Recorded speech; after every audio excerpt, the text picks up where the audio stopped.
Hi guys, आज चाहिँ vlog start हुँदैछ कलेजबाट, किनकि हाम्रो कलेजमा चाहिँ स्पोर्ट्स विक सुरु भइसकेको छ अनि हामी कलेज पनि आइसकेको छौँ। आजकल चिसो चिसो मौसममा त अँधेरै हुन्छ, अँधेरैमा सबैजना कलेज आइसक्यौँ। सो सबैजनालाई हाई गरौँ है त।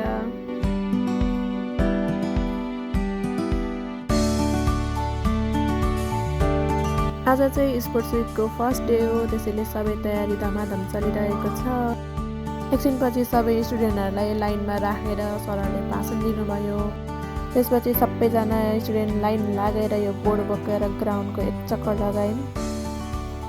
यति गरेर हामी क्यान्टिनमा खाजा खान आयौँ अनि खाजा खाइसकेर जाँदाखेरि चाहिँ यता म्याच पनि स्टार्ट भइसकेको छ, 11 भर्सेस 12 गर्ल्सको।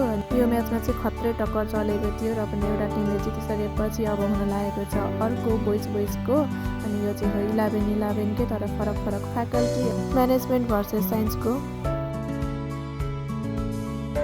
हामी चाहिँ साइडमा बसेर हुट्टिङ दिँदै हेरिरहेछौँ। म्याच चाहिँ एकदमै खतरा चलिरहेछ।